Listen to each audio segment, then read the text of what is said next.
Tes.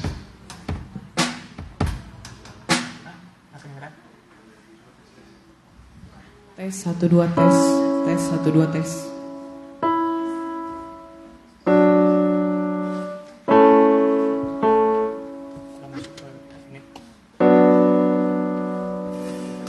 Tes 1 2 tes 1 2.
Sekalipun aku dalam menambahkan nomor 1.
Salam. Puji Tuhan, oleh kemurahan Tuhan kita bisa hadir dan beribadah pada Minggu 25 Februari 2024. Bagi Bapak Ibu yang mengikuti secara online, baik langsung dan tunda, kami ucapkan selamat berbakti, selamat bergabung. Mohon di-share kepada sahabat dan keluarga supaya mereka bisa mengikuti ibadah ini. Sebab ibadah itu berguna dalam segala hal. Ya, besarlah banyak. Kita bagi berdiri. Sekalipun aku dalam lembah gelap.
Membasuh semua pelanggaran kami dan memberikan kepada kami damai di tengah dunia yang sedang bergelora.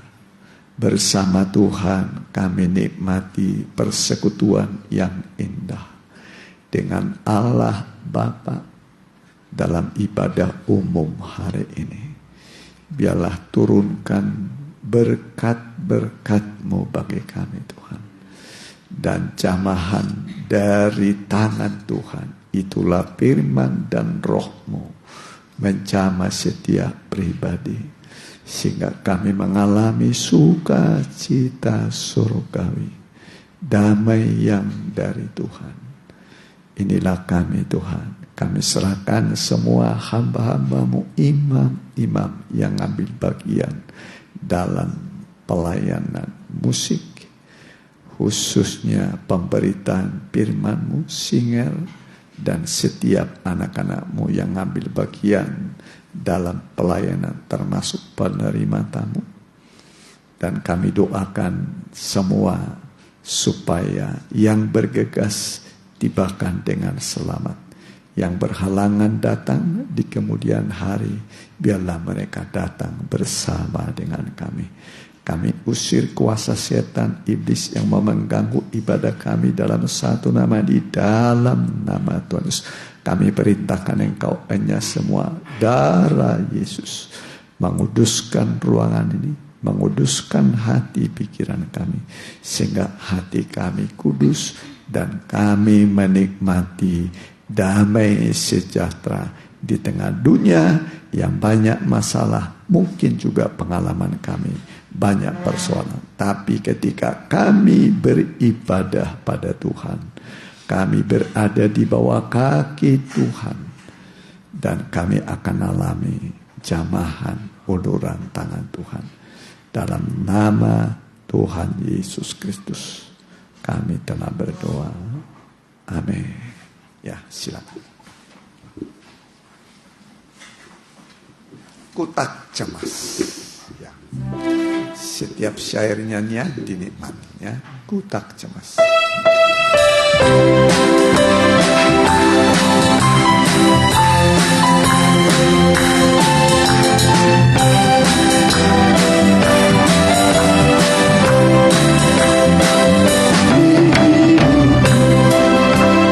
Kau sahabat yang setia, yang senantiasa berjalan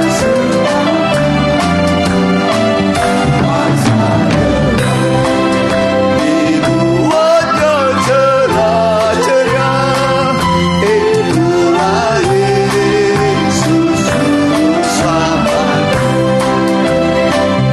Bukan cemaskan jalan dan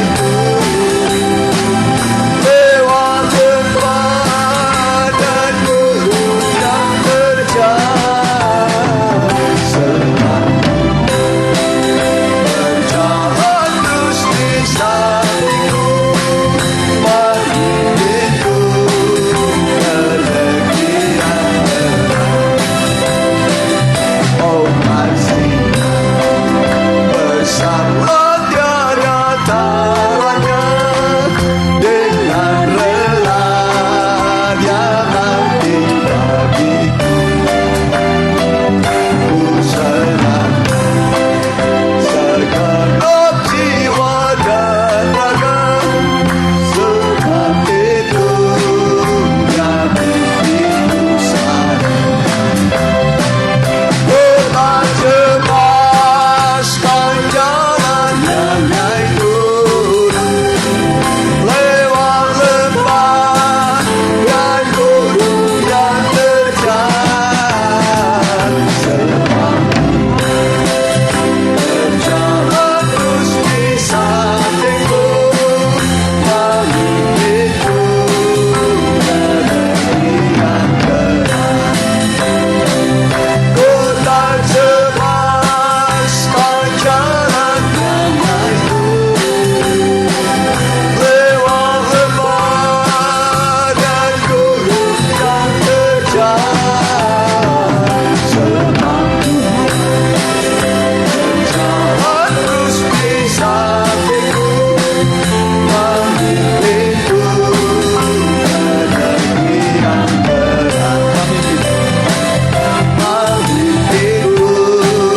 kelegirian terang. Kami dipimpin terus oleh tangan Tuhan dari dunia ini sampai ke dalam kerajaan surga. Amin.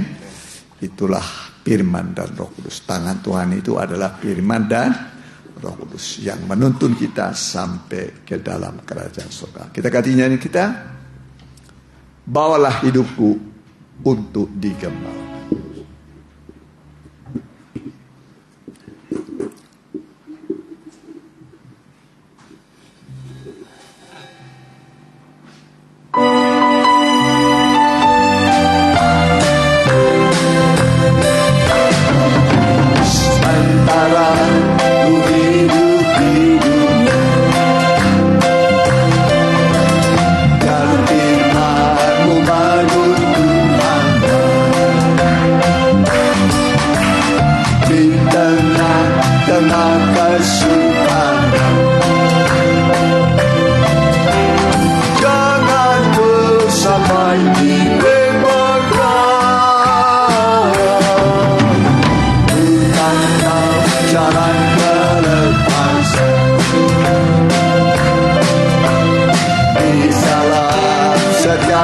persoalan,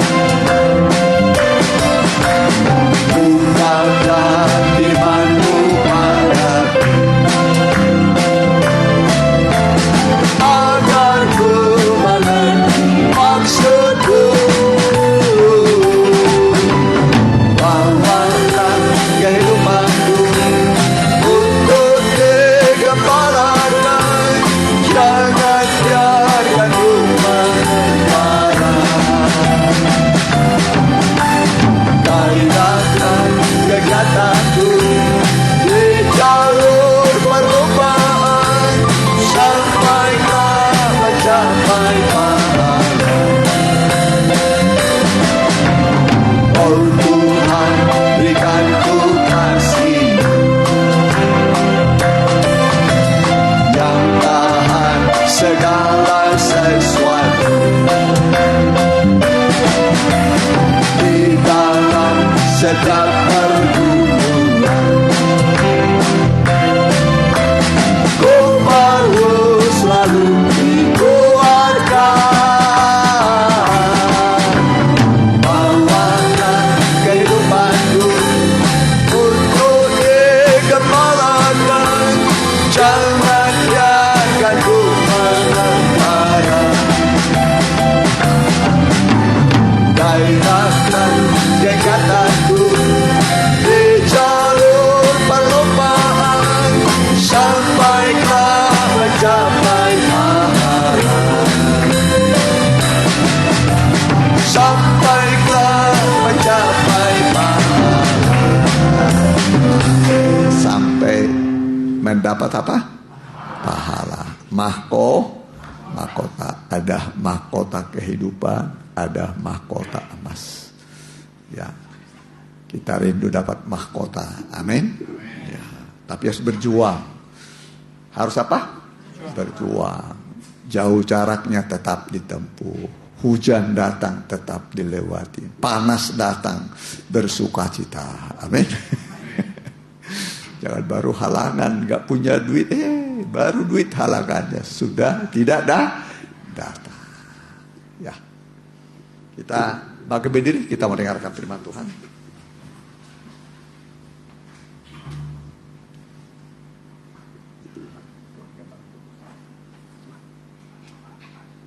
Ya, gembala yang pengasih.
Mari kita tundukkan kepala, kita mau dengarkan firman Tuhan.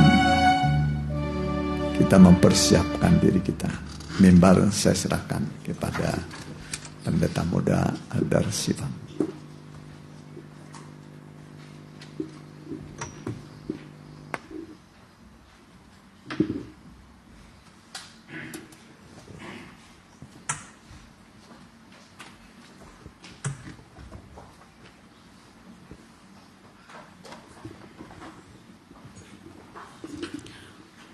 Terima kasih Tuhan, kami adalah domba.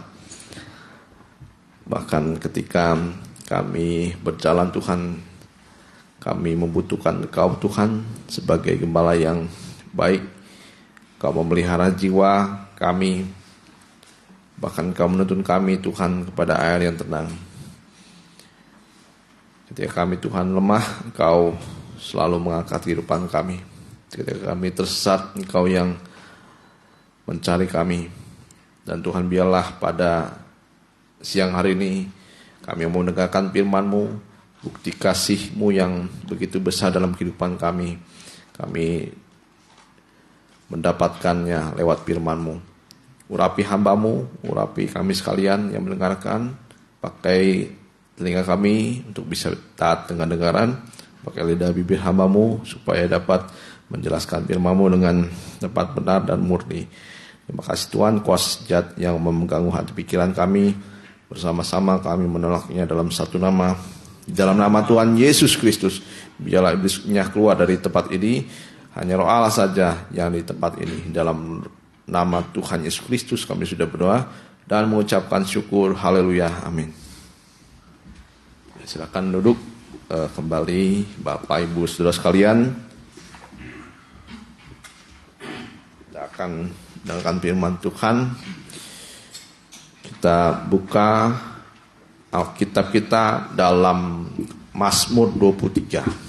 Ya, sebelumnya saya ucapkan salam sejahtera bagi kita yang dikasihi oleh Tuhan. Damai dan cinta kasih Tuhan selalu melimpah-limpah dalam kehidupan kita. Mazmur 23 ayat yang pertama sampai ayat yang ke-6. Demikian firman Tuhan. Tuhan gembalaku yang baik. Mazmur Daud. Tuhan adalah gembalaku, tak akan kekurangan aku. Ia memeringkan aku di padang yang berumput hijau. Ia membimbing aku ke air yang tenang. Ia menyegarkan jiwaku. Ia menuntun aku di jalan yang benar oleh karena namanya. Sekalipun aku berjalan dalam lembah kelam, aku tidak takut bahaya, sebab Engkau besertaku. Ya, sekalipun aku berjalan dalam lembah kelaman, aku tidak takut bahaya, sebab Engkau besertaku. Teruskan. Gadamu dan tongkatmu itulah yang menghibur aku. Ya, gadamu dan tongkatmu itulah yang menghibur aku. Engkau menyediakan hidangan bagiku di hadapan lawanku. Engkau mengurapi kepalaku dengan minyak, pialaku penuh melimpah. Ya. Kebajikan dan kemurahan belaka akan mengikuti aku seumur hidupku, dan aku akan diam dalam rumah Tuhan sepanjang masa. Ya, puji Tuhan. Ini akan kita lihat bagaimana pasal 23 kalau dalam dikotbahkan oleh gereja Tuhan. Ini banyak sekali, ya, banyak sekali dikotbahkan oleh gereja Tuhan, karena di Mazmur 23 ini sangat banyak lagu-lagu pujian yang dinyanyikan. Bahkan dikatakan Tuhan adalah gembalaku, takkan kekurangan aku. Banyak sekali ya lagu-lagu pujian. Bahkan ini salah satu ayat atau pasal yang populer. Nah, kita akan lihat bagaimana kita akan melihat pribadi Tuhan di sini yang dinyatakan sebagai seorang gembala. Dan Tuhan menyatakan dirinya sebagai gembala yang baik. Tuhan memperkenalkan dirinya sebagai gembala yang baik. Kalau kita mengenal gembala, kita juga dikenal sebagai seekor domba. Jadi kalau dalam kekristenan, Jangan heran kalau kita juga disebut domba.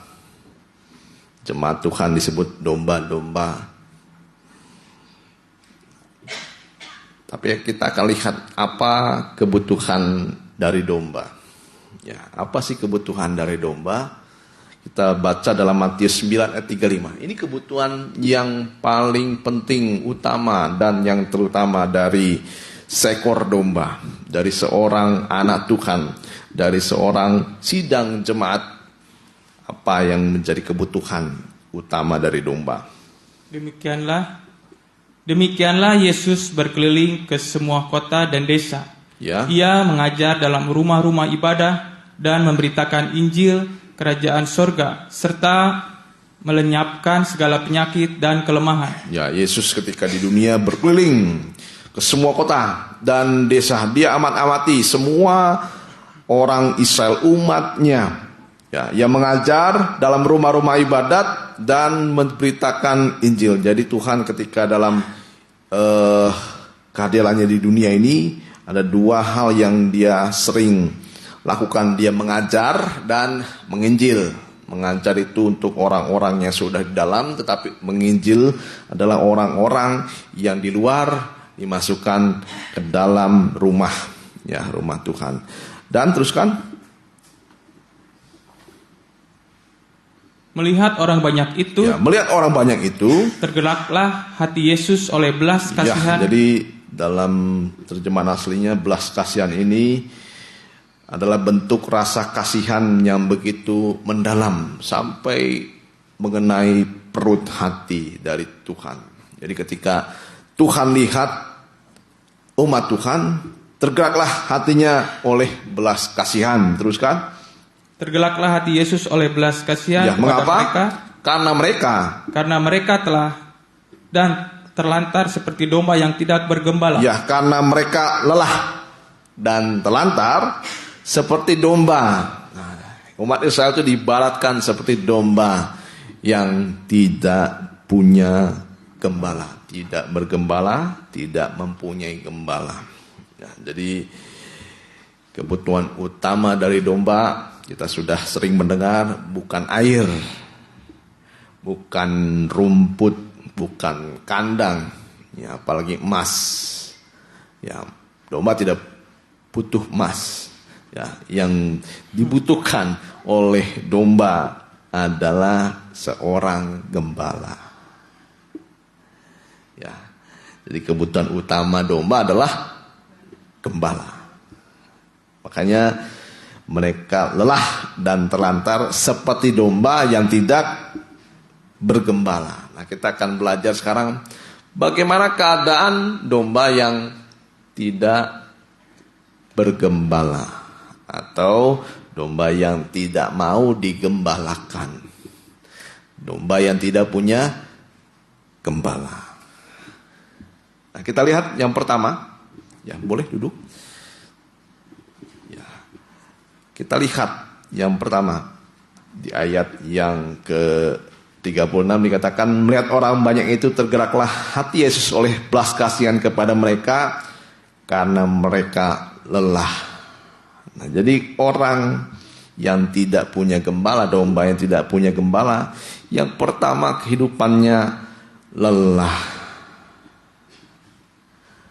Ya, boleh kita selidiki hidup kita. Ketika kita jauh dari Tuhan, ya, sehebat apapun, apalagi domba itu punya berat yang, ya, punya bobot yang begitu berat, ya, apalagi domba gemuk, ya, kalau ketika berhadapan dengan binatang buas, dia lebih sulit untuk berlari dibandingkan domba yang lebih, ya, kurus, ya. Semakin gemuk domba, semakin jadi sasaran empuk dari serigala binatang buas. Sekuat apapun larinya domba, dia tidak bisa mengalahkan larinya binatang buas. Beda dengan rusa. Rusa itu masih bisa mengalahkan binatang buas dengan bukan mengalahkan, ya, melarikan diri. Tapi kalau domba tidak punya kecepatan, sekalipun secepat apapun domba tidak bisa mengalahkan Jadi kalau domba itu tidak punya gembala, dia akan lari ke sana ke sini. Dia akan dikejar oleh binatang buas. Dan secepat apapun domba itu lari, dia akan kena nanti.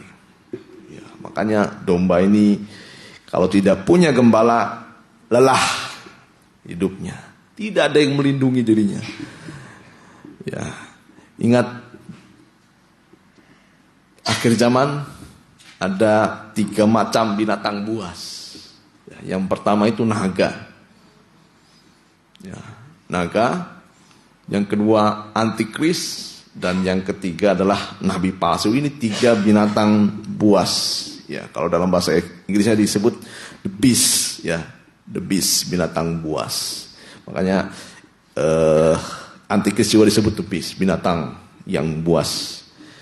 Ya, kalau dulu seperti ular, tapi kalau zaman akhir ular itu berbentuk ular naga yang bisa terbang. Ya. Tampaklah suatu tanda besar di langit, berarti naga itu bisa terbang. Ya. Terus antikris. Ya, antikris ini ya dia boleh kita lihat dulu dalam Wahyu. Ya, antikris.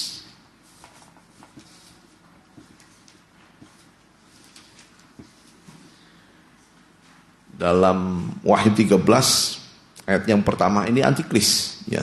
Semua kombinasi dari binatang buas. Demikian firman Tuhan. Ya. Binatang yang keluar dari dalam laut. Ya. Dan ia tinggal berdiri di pantai laut. Lalu aku Wahyu melihat 13 ayat yang pertama. Lalu aku melihat seekor binatang keluar dari dalam laut, Ya. bertanduk 10 Bertanduk 10. dan berkepala 7. Ya, berkepala 7. Di atas tanduk-tanduknya terdapat 10 mahkota. Ya, Dan ayat 2 pada boleh? Ayat 2. binatang yang kulihat itu serupa dengan macan tutul, Ya, serupa dengan macan tutul, binatang buas yang pertama. dan kakinya seperti kaki beruang. Ya, beruang binatang buas. Kakinya seperti beruang. Teruskan. Dan mulutnya seperti mulut singa. Mulutnya seperti mulut singa. Dan naga itu memberikan memberikan kepadanya kekuatannya, Ya. dan tahtanya dan kekuasaan. 4 ayat yang 11. Oke, ayat 11. Dan aku melihat seekor binatang lain keluar dari dalam bumi dan bertanduk 2 sama seperti anak domba. Ya, ini nabi palsu. Yang di ayat 11 ini dia sama seperti anak domba. Rupanya seperti anak domba, tetapi ia berbicara seperti seekor naga. Jadi kepalsuan. Ya, kalau dalam pasal 13 ayat yang pertama tadi binatang buas, ya, serupa dengan macan tutul, kakinya seperti beruang, mulutnya mulut singa. Nah, inilah musuh-musuh dari gereja Tuhan. Jadi musuh gereja Tuhan setan. Itu yang pertama, yang kedua antikris, dan yang ketiga nabi palsu. Ya, jadi kalau domba itu tidak punya gembala, dia akan menjadi sasaran dari binatang buas ini. Ya, jadi Daud punya pengalaman dia sebagai seorang gembala, tapi dia menempatkan dirinya, menempatkan dirinya seperti seekor domba. Dia tahu bahwa domba itu harus memiliki gembala. Kita tahu juga Daud ketika dia memiliki seekor domba, ketika di padang ternyata dia punya juga domba ini akhirnya punya musuh yang tidak disangka-sangka oleh Daud. Dombanya ini disergap oleh beruang, singa. Tapi Daud sebagai gembala yang baik, dia mengorbankan nyawanya bagi domba-dombanya. Nah, jadi domba itu digambarkan sebagai yang memiliki persoalan yang begitu banyak dan sulit dalam kehidupannya. Dan domba digambarkan sebagai kehidupan yang tidak berdaya, tidak punya kekuatan. Nah, jadi kalau domba tidak punya gembala, yang pertama lelah, yang kedua, kita kembali ke dalam Matius 9 ayat 36 tadi, mereka lelah dan terlantar, ya. Karena mereka lelah dan terlantar seperti domba yang tidak bergembala. Nah, jadi yang kedua, kalau domba tidak tergembala, terlantar hidupnya. Ya, terlantar itu artinya tercerai berai, itu dalam terjemahan lama. Yang pertama, terlantar, tercerai berai. Sulit untuk disatukan. Ya, boleh kita lihat. Ya, kita nilai sekitar kita. Mungkin anak kita kalau tidak tergembala sangat sulit disatukan. Sangat sulit satu hati. Sangat sulit untuk bersatu. Tercerai-berai mereka. Nah, kita juga kalau tidak mau tergembala, tercerai-berai kehidupan kita. Itu yang pertama. Terlantar artinya tercerai-berai. Yang kedua, terlantar tidak, artinya yang kedua adalah tidak bisa mendapat jalan keluar. Itu terlantar. Karena domba ini adalah binatang yang bodoh. Ya, dan beda dengan binatang yang lain. Ya, kalau kita punya kucing, dia dilepaskan begitu saja di jalan, dia pasti pulang. Dia tahu pemiliknya. Ya, dia tahu siapa yang memberi makan. Tapi kalau domba ini dibiarkan tanpa ada yang menuntunnya, ketika dia cari jalan ke sini kemari, ke sana kemari, akhirnya domba ini sesat. Dia tidak tahu mana jalan yang pernah dia lewati. Akhirnya kita sering mendengar domba sesat. Akhirnya domba sesat ini ditemukan di jurang, di lubang-lubang. Inilah maksudnya lubang di sini artinya dosa. Kalau domba tidak tergembala, dia hanya mencari jalannya sendiri. Nah, yang selanjutnya terlantar artinya adalah tidak ada yang bertanggung jawab dan yang memelihara dirinya. Ya, makanya tidak heran. Kadang-kadang orang mau menikah, bingung dia. Siapa yang mau memberkati? Ya, ketika baru lahir, domba itu siapa yang akan memberkati, menyerahkan? Ya, jadi bingung kalau orang yang tidak punya gembala. Sampai matinya, bingung siapa yang nguburin. Ada yang seperti itu ya, beberapa bulan belakangan. Setelah dicari, siapa yang bertanggung jawab? Ini orang sudah meninggal. Kita tunggu, mungkin ada gereja yang menghubungi orang ini, ternyata tidak ada. Nah, mau tidak mau, tidak mungkin kalau sebutannya tidak mungkin dilemparkan begitu saja ya ke makam. Harus ada upacara juga akhirnya. Ya. Jadi tidak ada yang bertanggung jawab. Jadi gembala itu dia bertanggung jawab dari masa kecil, dari remaja sampai menikah, sampai akhirnya meninggal. Itu pelayanan dari seorang gembala. Gembala itu dia bertanggung jawab penuh. Ya, memang ada gembala agung, ada gembala kecil. Gembala kecil adalah gembala sidang. Ya, siapa yang harus bertanggung jawab atas diri kita, baik secara jasmani dan rohani. Ya, jadi kalau kita tidak punya gembala, contohnya seperti Esau. Ya. Dalam Kejadian 25 ayat 29. Ini contoh yang paling sederhana. Esau dan Yakub. Esau bukan seorang gembala. Tapi kalau Yakub ini seorang gembala. Habel, dia seorang gembala. Kain bukan seorang gembala. Jadi dari sini kita lihat pembentukan hidupnya sangat jauh berbeda. Kalau seorang yang tergembala, orang menjadi gembala, dan Esau kita lihat dia hanya berburu binatang buas atau berburu binatang ya. Dia berburu binatang ya untuk dia makan. Kejadian 25 ayat 29 sampai yang ke-30. Pada suatu kali Yakub sedang memasak sesuatu, lalu datanglah Esau dengan lelah dari padang. Ya, Esau ini hebat, beda dengan Yakub.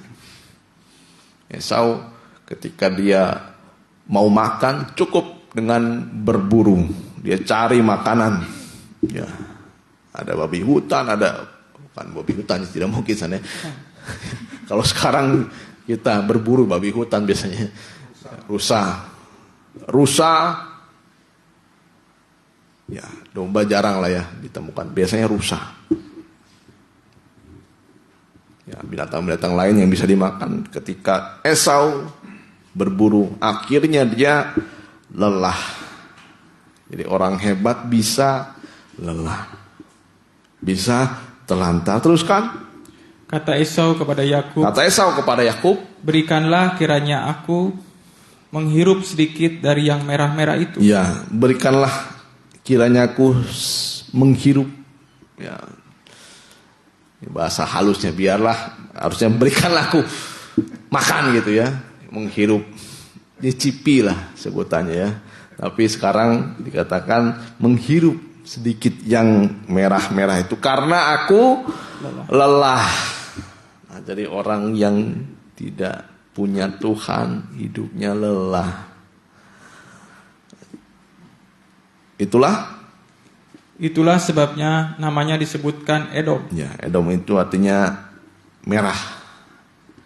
Makanya Esau berkata kepada Yakub, berikanlah kiranya aku menghirup sedikit dari yang merah-merah itu. Ya. Kalau sebutannya sekarang sering disebut kacang merah. Ya. Kacang merah. Nah, jadi Esau ini gambaran dari kehidupan yang kuat secara jasmani. Punya apa-apa, punya kemampuan, punya pikiran yang baik. Dia tidak mengandalkan Tuhan. Dia tidak mau tergembala. Akhirnya orang yang semacam ini lelah nanti hidupnya. Makanya ketika Tuhan dalam salah satu ajakan Tuhan, marilah kepadaku semua orang yang letih lesu dan berbeban berat. Aku akan memberi kelegaan kepadamu. Orang yang tidak punya gembala lelah dan terlantar. Susah payah nanti dalam hidupnya. Sekalipun dia memiliki kekuatan, susah payah. Letih lesu. Letih lesu itu artinya penat. Ya. Jalan buntu, akhirnya selalu dipikirkan. Ya, hidupnya dalam kepenatan. Ya, kemarin ada kabar lah ya, seorang caleg mati gantung diri ya. Saya tidak tahu benar atau tidak, tapi judulnya seperti itu ya. Tapi yang saya lihat benar-benar ada orang yang gantung diri, benar-benar di Facebook teman saya, ternyata benar-benar terjadi itu. Kalau judulnya caleg gantung diri, punya hutang 1 M. Ini contohnya, penat, tidak ada jalan keluar, tidak tahu mungkin gara-gara hutang atau apa, pasti akan ditagih. Kalau menang saya yakin tidak bunuh diri.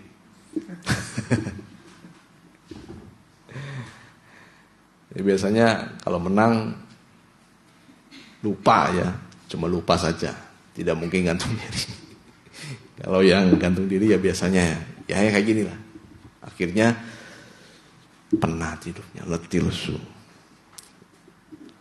Nah, akibat orang yang tidak punya gembala seperti Esau akhirnya. Dia menjual hak kesulungan. Ya. Tanpa disadari hak kesulungannya itu sudah berpindah dari Esau kepada Yakub. Diganti pada Yakub. Padahal yang sulung adalah Esau. Apa itu hak kesulungan? Yani hak kesulungan adalah hak yang harus kita miliki. Hak kesulungan adalah yang pertama mendapat berkat secara double. Ya, pemeliharaan secara jasmani dan rohani itu double. Seperti Yakub akhirnya dipelihara dia. Dipelihara oleh Tuhan secara jasmani dan juga secara rohani. Esau mendapat berkat yang lebih daripada Yakub. Ya, dia punya tanah Kanaan. Tetapi secara rohani dia tidak punya. Dia tetap menjadi ekor. Ya. Dia nanti akan menjadi hamba dari Yakub. Jadi hak sulung yang pertama adalah mendapat berkat secara double. Hak sulung yang kedua adalah hak untuk memerintah. Ya, bukan pemerintahan di dunia ini yang kita kejar. Jadi RT kita tidak bisa. Tidak ada yang nerima. Ya. Apalagi jadi RW. Ya, RT pun sulit sekarang, apalagi di tengah-tengah kita minoritas. Di tengah-tengah mayoritas kita minoritas, sulit sekali. Jangan harap jadi raja. Tapi kerajaan yang paling utama adalah kerajaan sorga. Kita di dunia ini memerintah 1000 tahun lamanya sebagai imam-imam dan raja-raja. Jangan tanya siapa rakyatnya. Semua tidak ada rakyat. Ya, semua itu raja dikatakan. Semua raja-raja. Dan hak sulung yang ketiga adalah dikasihi dan yang terutama untuk Tuhan. Karena pada zaman Israel yang sulung ini dipersembahkan kepada Tuhan. Menjadi milik Tuhan. Itu hak kesulungan.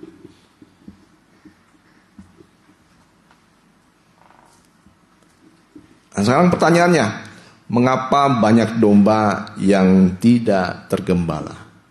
Ya, mengapa banyak sekali domba yang tidak tergembala? Ada 2 hal yang harus kita ketahui sekarang. Yang pertama, dalam Yesaya 53 ayat yang ke-6. Yesaya 53 ayat yang ke-6. Mengapa banyak domba yang tidak tergembala? Boleh mungkin ditulis dulu. Yang pertama adalah karena domba hanya mencari jalannya sendiri. Boleh baca Yesaya 53 ayat yang ke-6. Kita sekalian sesat seperti domba. Ya, kita sekalian sesat seperti domba. Masing-masing kita mengambil jalannya Ya, sendiri. mengapa banyak domba sesat? Karena masing-masing mengambil jalannya sendiri. Terus? Tetapi Tuhan telah menimpakan kepadanya kejahatan kita sekalian. Ya, mengapa banyak domba sesat? Karena masing-masing mengambil jalannya sendiri. Ya, jadi karena domba ini bodoh, domba ini tidak punya akal yang baik dibandingkan binatang yang pintar itu, yang termasuk binatang pintar adalah binatang buas. Dia cari mangsa itu dengan sangat cerdik. Ya, makanya semua binatang buas disebut binatang yang cerdik. Ular cerdik. Yang bodoh adalah binatang yang menjadi mangsa binatang buas. Itu rata-rata tidak sebegitu pintar. Domba juga seperti itu. Ya, mencari jalan sendiri. Contohnya Yudas. Ya, Yudas ini selalu tidak tekun dia dalam penggembalaan. Sekalipun gembalanya Tuhan Yesus. Nah, jadi kalau kita lihat pelajaran sini, kita sering banyak menyalahkan gembala. Ya, mengapa orang itu akhirnya masuk penjara misalnya? Wah, karena gembalanya tidak memelihara. Mungkin gembalanya tidak bertanggung jawab. Mungkin gembalanya bodoh atau apapun. Ya, saya pernah berkata semacam itu. Ya, aduh kenapa? Ada dari misalnya yang saya kenal akhirnya terjerumus. Apakah gembalanya yang salah? Ternyata ada bagian domba itu yang salah. Dia mencari jalannya sendiri. Yudas ini gembalanya adalah Yesus sendiri, gembala aku. Tapi ketika Yesus mengajar, Yudas ini sering sekali ke ahli Taurat, cari jalannya sendiri. Ahli Taurat dan orang Farisi, akhirnya Yudaslah yang menyerahkan Tuhan Yesus. Nah, jadi jangan pikir jalan kita, jalan pikiran kita akan memberikan jalan keluar. Ya, jalan kita yang sering kita lakukan, yang sering kita pikirkan rata-rata, kalau kita tidak bersama dengan pikirannya Tuhan, akan mengalami jalan yang buntu. Ya. Jadi mengapa domba tidak tergembala? Karena mencari jalannya sendiri. Dan yang kedua, mengapa banyak domba yang tidak tergembala? Karena punya gembala yang fasik. Nah, kita baca dulu dalam Yesaya 56 ayat 9 sampai 12. Nah, jadi ada satu sisi kesalahan dari domba, ada satu sisi kesalahan dari gembalanya.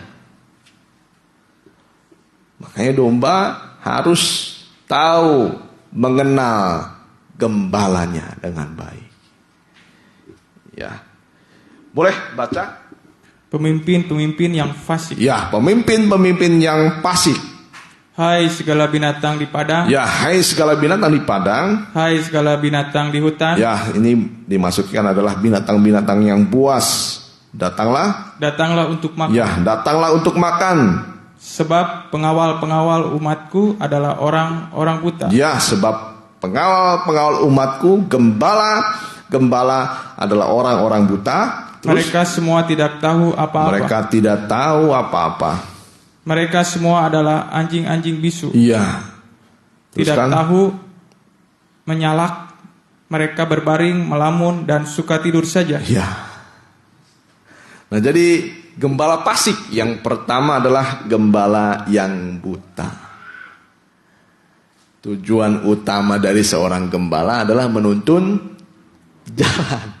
Bagaimana gembala bisa menuntun jalan kalau gembalanya juga buta? Makanya disebutkan nanti banyak orang buta dituntun orang buta. Sudah dombanya buta jalan, gembalanya buta juga. Jadi gembala fasik buta. Buta ini banyak artinya. Salah satunya tidak mengerti firman Tuhan. Yang kedua, gembala yang tidak tahu apa-apa. Nah, di sini gembala yang artinya di sini gembala yang tidak memberitahu kalau ada bahaya datang. Ya, makanya di gembala-gembala di sini maaf saja disebut di sini seperti anjing. Anjing bisu. Ya, saya pernah lihat anjing itu memang kalau bisu seperti tidak ada gunanya ya. Jadi anjing ini punya peran di mana dari suaranya saja orang bisa takut. Nah, pengawal umatku adalah orang-orang buta. Mereka semua tidak tahu apa-apa. Mereka semua adalah anjing-anjing bisu, tidak tahu menyalak ini artinya menggonggong. Ya. Menyalak ini artinya menggonggong. Jadi anjing ini menggonggong ketika ada bahaya datang. Maaf, di sebelah sini kalau ada orang asing, dia pasti menggonggong. Dia punya naluri yang baik dibandingkan manusia. Ada ular datang, dia tahu. Ya, gembala pernah, ya, ada ular datang, tahu. Kalau anjing itu tahu, aman. Dia lebih aman tidur dekat anjing daripada tidur dekat manusia. Kalau anjing ada ular, dia pasti bangun. Kalau manusia ada handphone diambil, ada apa namanya, ada makanan diambil, ya itu manusia. Tapi kalau anjing tahu bahaya datang, ya minimal dengan gonggongan saja orang takut.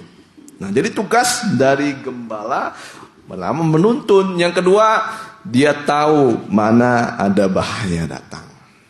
Ya, makanya gembala itu punya karunia, salah satu karunia yang jarang didapatkan oleh domba.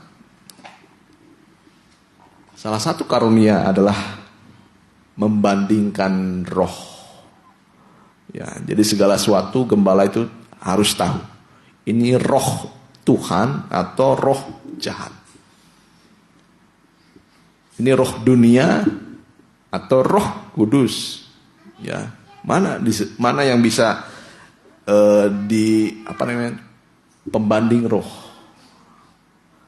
Pembanding roh. Ya harus tahu. Dalam gereja, dalam domba, dalam kawanan domba pun gembala harus tahu ini domba atau serigala. Karena banyak serigala berbulu domba ya. Ya. Betul ya. Yang tahu gembala. Domba ini bodoh. Wah, ini kawanan teman saya ternyata serigala. Wah, ini anak saya ternyata serigala. Ya. Wah, ini suami saya ternyata suaminya sudah berubah jadi serigala. Ya. Jadi harus ada membedakan roh. Nah, kita juga harus tahu membedakan roh nanti. Domba-domba lah, jadi domba-domba yang tahu. Nah, gembala fasik yang kedua adalah gembala yang tidak tahu apa-apa. Dia tidak bisa tahu ketika bahaya datang, tidak menggonggong. Dan yang ketiga, gembala yang fasik adalah gembala pemalas. Ya, gembala pemalas boleh diulangi.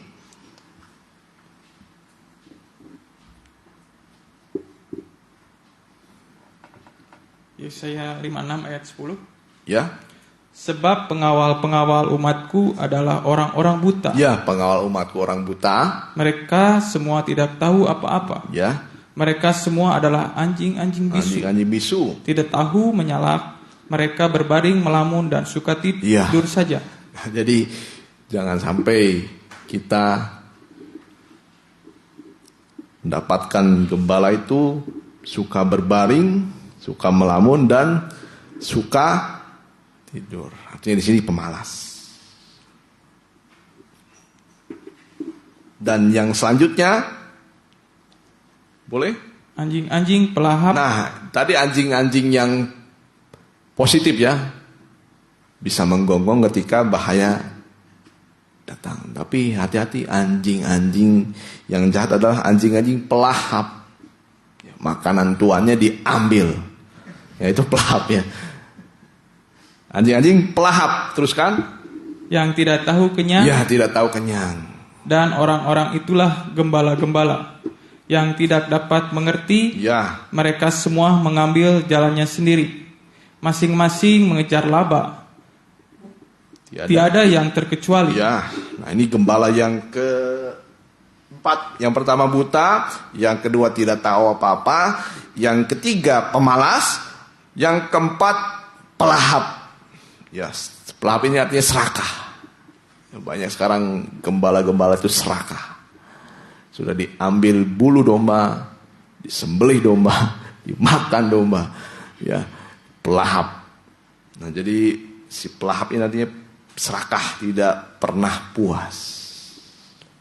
Ya. Hanya duit. Hanya uang yang dipikirkan. Bukan kehidupan dari domba itu. Nah, hati-hati kita. Kalau ada gembala serakah. Dan yang selanjutnya, gembala yang tidak memiliki pengertian, hanya untuk kepentingan dan kesenangan diri. Ini adalah gembala yang hanya mengejar untung. Wah, sekarang kan kalau banyak event itu kadang-kadang apa untungnya kita buat ini? Ya. Satu kali saya menemukan juga ada KKR, ya. KKR yang dia itu baru saja masuk, sudah diberi amplop satu persatu. Ya, saya lihat dari awal sampai akhir baik, tetapi ternyata ujungnya meminta. Ya, ini untuk pelayanan semuanya mohon berkorban. Ya. Satu sisi mungkin ada kita berpikir, wah ini kan pelayanan harus ada uang. Tapi jangan sampai jemaat itu dibodohi. Ya. Kalau hanya untuk mengejar untung, nah itulah disebut gembala serakah, si pelahap. Makanya banyak gembala-gembala, pendeta-pendeta yang di Afrika, itu kalau datang untuk pelayanan ada yang punya jet pribadi, ya, ada yang punya jet pribadi. Maaf, di sini lengkap semua. Ada apa nama itu? Cincin emas, kalung emas, ya, gaya nyentrik. Mungkin kita berpikir, kalau kita membahas seperti itu, seperti iri hati. Tapi kalau kita harus tahu, gembala itu harus rendah hati. Ya, rendah hati. Dia bukan pelahap serakah. Dia orang yang bijaksana seperti Tuhan Yesus. Tuhan Yesus tidak pernah kita lihat dia bawa satupun emas. Kalung emas tidak ada. Ya, cincin emas ada. Ya, dalam kiasannya, tapi dalam dunia tidak ada dia. Dia punya cincin emas kalau dalam kerajaan surga. Ya. Tapi ketika di dunia, dia tidak bawa mahkotanya sama sekali. Di surga ada mahkotanya. Nah, jadi yang paling penting adalah kerendahan hati kita. Makanya lebih baik bijak kita. Nah, anak-anak juga hati-hati ya. Kemarin ada satu kisah karena anaknya ini dikasih perhiasan, anting, apa nama itu? Kalung. Sama saudaranya sendiri, maaf ya, digorok. Diambil. Ya. Tujuannya karena emas itu. Jadi anak-anak juga harus kita ya yang pantas dan yang sederhana saja, supaya jangan jadi sasaran kejahatan. Dan gembala yang terakhir disebutkan gembala, boleh? Ayat selanjutnya. Datanglah, kata mereka, aku akan mengambil anggur. Baiklah kita minum arak sebanyak-banyak. Ya, ini gembala yang mabuk. Wah, bayangkan ya. Teruskan.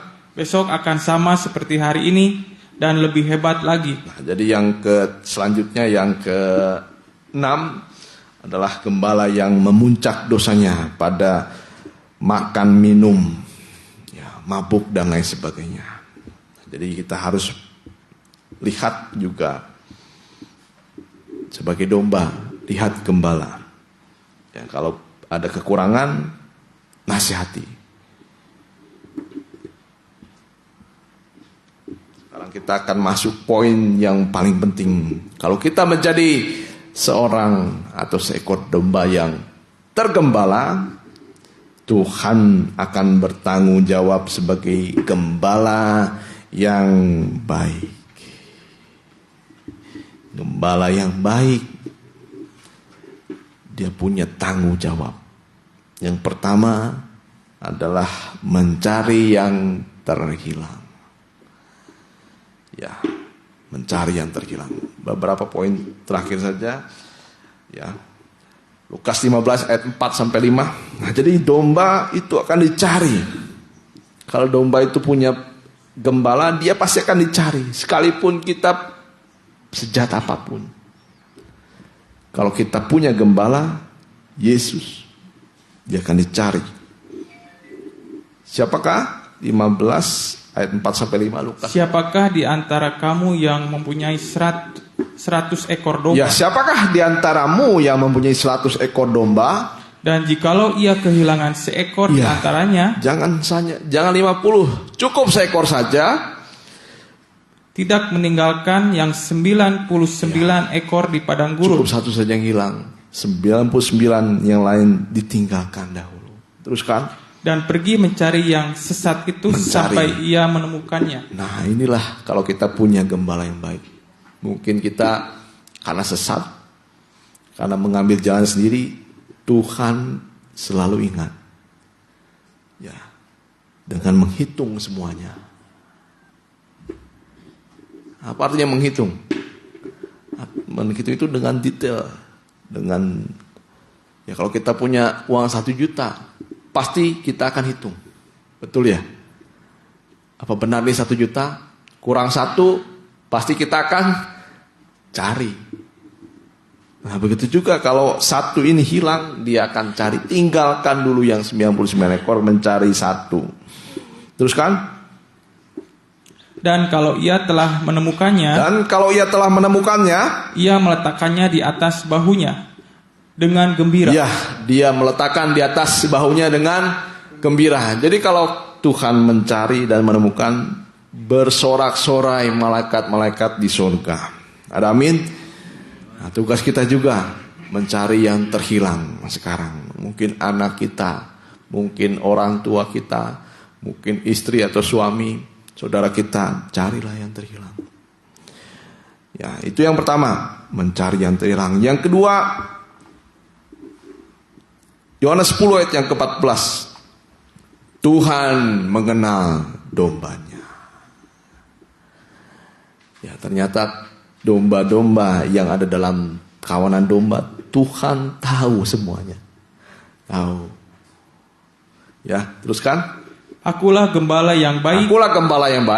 Dan aku mengenal domba-dombaku. Ya, mengenal ini tahu sampai kedalaman hati. Itu artinya mengenal. Ya, mengerti, tahu sampai kedalaman hati. Terus? Dan domba-dombaku mengenal aku. Ya, ini luar biasa kalau kita dikenal Tuhan dan kita mengenal Tuhan. Itu yang kedua. Sekarang yang ketiga, ini yang menjadi perhatian kita. Kejadian 33 ayat 13. Ini gembala yang baik. Kejadian 33 ayat 13 sampai yang ke-14. Tetapi Yakub berkata kepadanya. Ya, Yakub berkata kepada Esau, Yakub adalah seorang gembala yang baik. Teruskan. Tuanku maklum. Bahwa anak-anak ini masih kurang kuat. Ya, bahwa anak-anak ini masih kurang kuat. Dan bawa beserta aku ada kambing domba dan lembu sapi yang masih menyusui. Ya. Nah, jadi ketika Yakub mau berjalan, Esau sebenarnya, ayo kita jalan bersama-sama. Tetapi Yakub sebagai gembala yang baik, Tuhan maklum bahwa di antaraku ada domba atau kambing domba yang masih menyusui. Teruskan. Jika diburu-buru, satu hari saja, maka seluruh kumpulan binatang itu akan mati. Ya, teruskan. Biarlah kiranya Tuanku berjalan lebih dahulu dari hambamu ini, dan aku mau dengan hati-hati beringsut maju menurut langkah hewan yang berjalan di depanku, dan menurut langkah anak-anak sampai aku tiba pada tuanku di Seir. Ya, inilah luar biasanya seorang gembala. Dia tahu siapa yang lemah. Ya, tidak diburu-buru. Jadi yang ketiga, gembala yang baik adalah memperhatikan yang lemah. Jadi Tuhan tidak terlalu banyak menuntut kepada domba yang lemah. Mungkin domba ini sedang sakit, domba ini dibalut. Kalau domba ini sedang menyusui, gembala ini bukan berjalan di depan, tetapi berjalan di belakang, menunggu ya, sampai selesai. Ini luar biasanya Tuhan. Ketika kita dalam kelemahan, ya, dalam mungkin penderitaan, di sini pada saat domba menyusui, ya, pada saat maaf saja domba itu sedang mengandung, jalannya pelan, tidak bisa dituntut supaya dia bisa lari. Inilah baiknya Tuhan. Tuhan itu tidak menuntut. Kalau kita sedang mengalami kelemahan, Tuhan malah di belakang kita. Dia lihat keadaan kita. Oh, begitu baiknya Tuhan. Dan yang selanjutnya, domba itu yang keempat dipelihara di padang rumput yang hijau. Akhirnya ada pemeliharaan secara jasmani. Anak cucunya tidak sampai meminta-minta. Dan yang kelima, ayat akhir saja Yohanes 10 ayat yang ke-11. Ini gembala yang baik. Ya, gembala yang baik, Yohanes 10 ayat yang ke-11. Akulah gembala yang baik. Akulah gembala yang baik.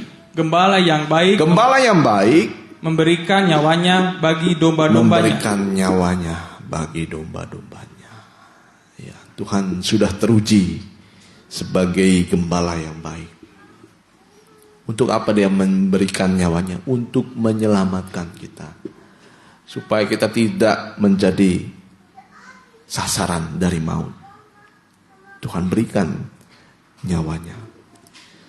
Tuhan tahu tadi bagaimana domba itu dalam kelemahan. Dia tunggu. Langkah baiknya kita menempatkan diri kita sebagai domba. Sebagai domba yang tergembala. Baiklah kita menempatkan dia sebagai gembala kita. Dia tahu apa yang domba itu perlukan. Dia bertanggung jawab bagi kehidupan kita. Kita nyanyikan lagu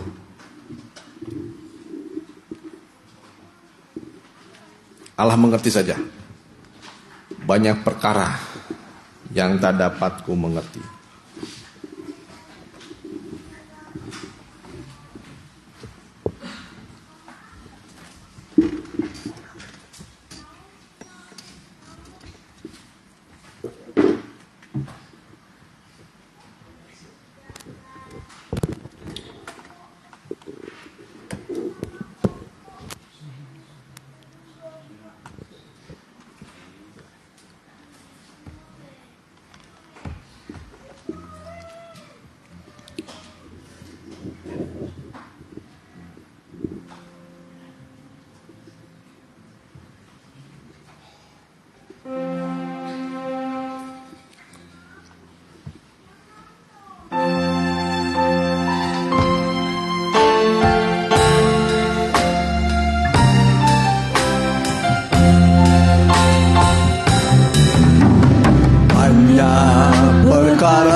Yang tak dapat ku mengerti, mengapakah harus terjadi di dalam kehidupan ini. Satu perkara yang ku simpan dalam hati, tiada sesuatu kan terjadi peduli. Allah mengerti, Allah peduli segala persoalan yang kita hadapi. Takkan pernah dibiarkannya ku bergumul sendiri, sebab Allah mengerti. Allah mengerti, Allah peduli segala persoalan yang kita hadapi.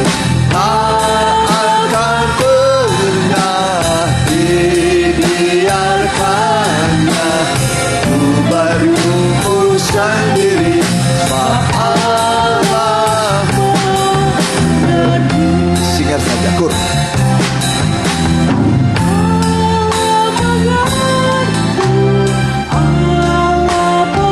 Ya, Allah Maha Tahu.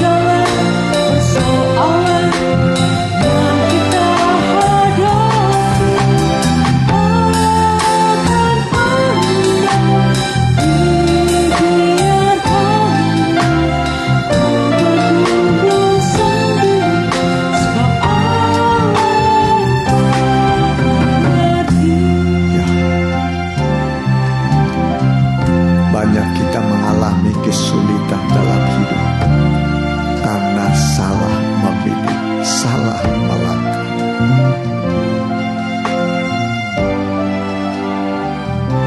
Kita lihat kesulitan dalam perjalanan hidup kita.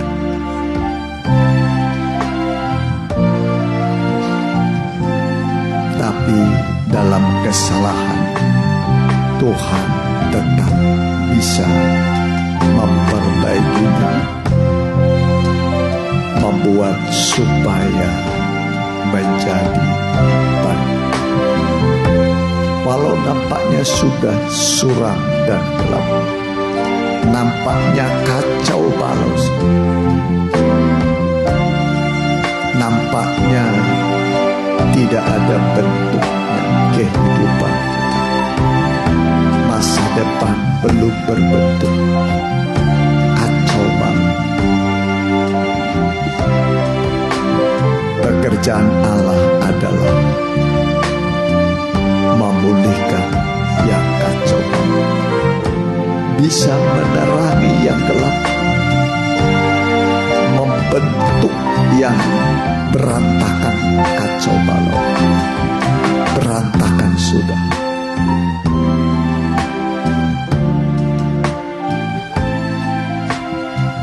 Tidak tahu mau berbuat apa lagi.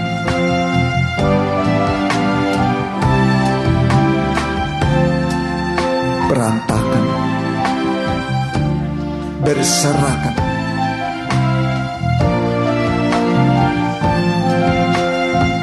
Pekerjaan Allah adalah untuk memulihkan segala sesuatu supaya berbentuk, supaya menjadi terang, supaya menjadi indah kembali. Kita melihat kemudian hidup kita, keluarga kita berbentuk, ada bentuk indah, terang rasa, tidak meraba-raba masa depan, tapi ada kepastian.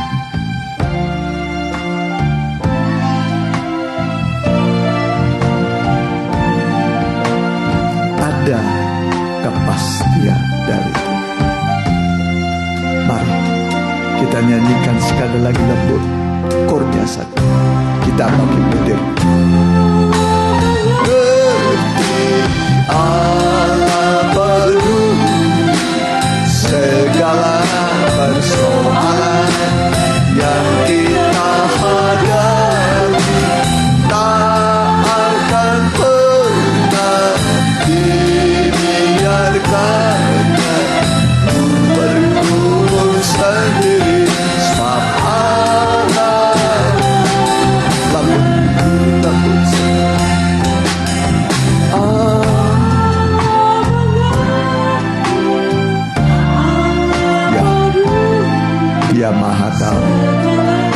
bukan hanya Maha tahu, Dia tahu cara memperbaikinya. Dia tahu cara memulai dari mana untuk pemulihan, perbaikan.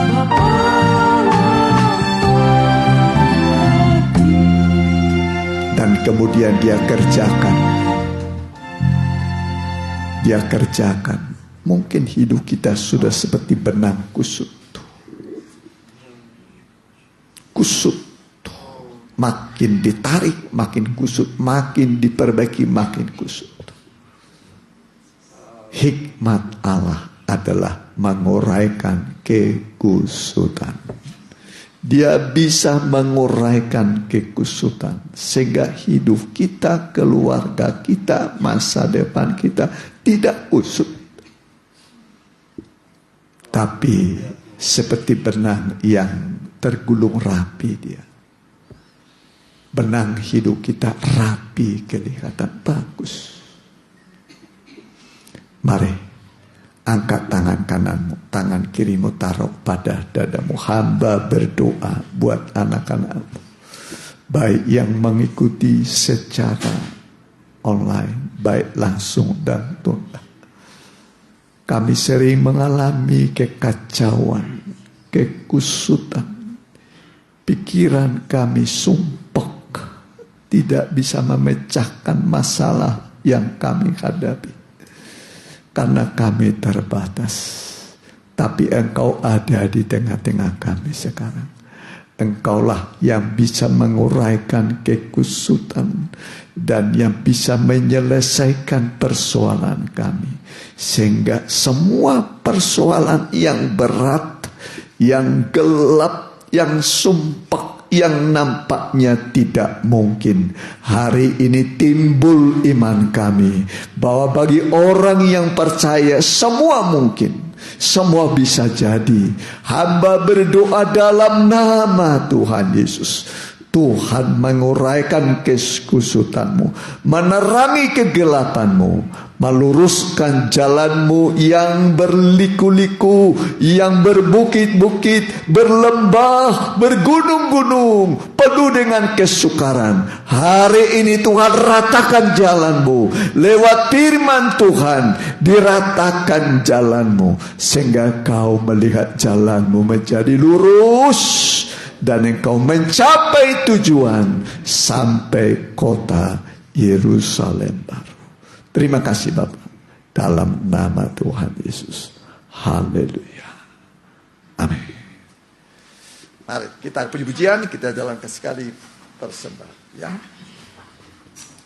Kita nyanyikan nyanyian Kuat Teguh Hati. Kuat Teguh Hati.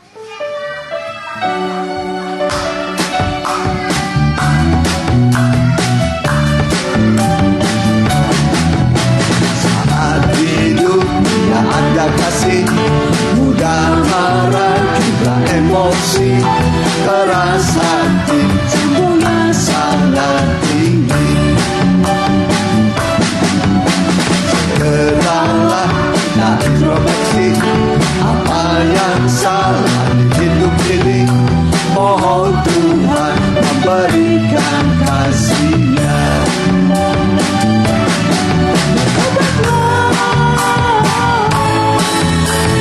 Kembali pada firman, masuk tergembala.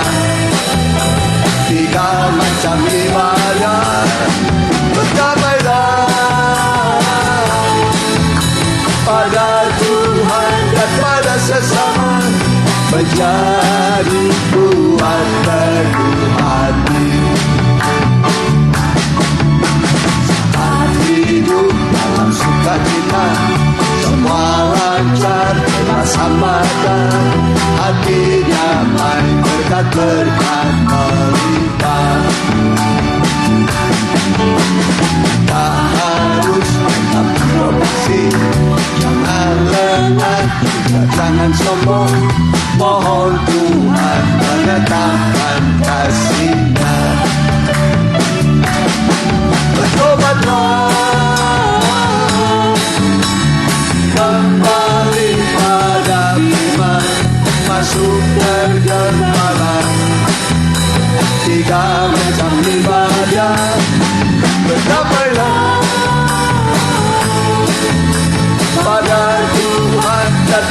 bersama menjadi kuat teguh hati, menjadi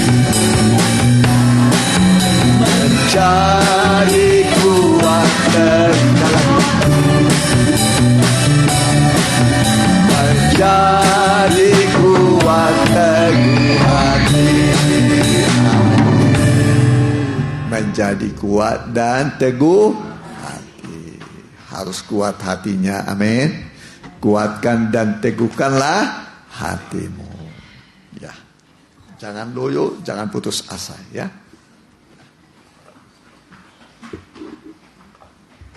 Kita doakan mereka yang kurang sehat, ya. Ibadah kita Selasa doa, kemudian hari Rabu pendalaman Alkitab, hari Sabtu remaja muda, Minggu ibadah umum, pertama di Bandung, kedua di sini, dan kita doakan yang kurang sehat, ya, Ibu Lydia, Mama Ibu Lydia, Jessica, Opo Romando yang perempuan, ya, mantu dari Tante Ance, ya, ya, Ibu Dina namanya, ya, Tuhan tolong, ya. Dan yang tidak disebut namanya mungkin secara online mengikuti. Kita pakai berdiri, kita tutup dalam doa. Haleluya. Kami berdoa buat anak-anak-Mu yang kurang sehat, yang sedang sakit. Mohon belas kasih kemurahan Tuhan. Biar mereka sembuh oleh bilur-bilur-Mu, oleh doa kami, oleh iman kepada Tuhan. Kami berdoa buat Ibu Lydia, bilur-bilur Tuhan yang ajaib menyembuhkan engkau. Mama Ibu Lydia juga bilur-bilur Tuhan yang ajaib menyembuhkan engkau. Saudari Jessica juga bilur-bilur Tuhan yang ajaib menyembuhkan engkau. Opo Romando perempuan juga bilur-bilur Tuhan yang ajaib menyembuhkan engkau. Dan mantu dari Tante Ance juga, Ibu Lina, kami berdoa bilur-bilur Tuhan menyembuhkan engkau. Dan yang mengikuti secara online, baik langsung dan tunda, yang sakit, kami menyatukan iman kami, memanggil nama Tuhan Yesus, nama di atas segala nama. Itulah Tuhan Yesus Kristus menyembuhkan engkau oleh bilur-bilurnya Tuhan yang ajaib. Terima kasih. Aktivitas anak-anak-Mu minggu ini, yang bekerja, yang berusaha, yang belajar, dan yang sedang menunggu pekerjaan atau mencari pekerjaan. Kami mohon berikan pada mereka yang terbaik, Tuhan. Kami meminta Tuhan memberi, Tuhan mengadakan dari yang tidak ada menjadi ada. Asal kami percaya mujizat telah kami terima. Terima kasih. Berkati pemerintahan yang ada sekarang. Telah selesai pemilihan umum, baik untuk legislatif pusat, untuk gubernur, atau untuk provinsi, untuk wali kota atau tingkat 2, kabupaten, juga Kota Madya. Kami berdoa mereka yang terpilih bisa menjadi hamba-hamba Tuhan yang baik. Yang tidak terpilih, berikan kepada mereka kesabaran, ketabahan, jalan yang terbaik untuk masa depan mereka. Selalu Tuhan siapkan kalau berharap kepada Tuhan. Terima kasih Bapa. Terpujilah nama-Mu kekal selama-lamanya. Biarlah pemerintahan pusat sampai kepada daerah, dari Presiden kami Joko Widodo, Pak Maruf Amin, seluruh gubernur, seluruh kepala daerah tingkat 2, tingkat kecamatan, lurah juga berkati, RT RW di tengah bangsa kami. Biarlah berkati Bapak. Dan sekarang Terimalah berkat dari Allah Bapa, Allah Sang Putra, dan persekutuan yang manis di dalam Allah Roh Kudus. Dalam nama Tuhan Yesus Kristus. Haleluya. Amin. Ya. Dilanjut.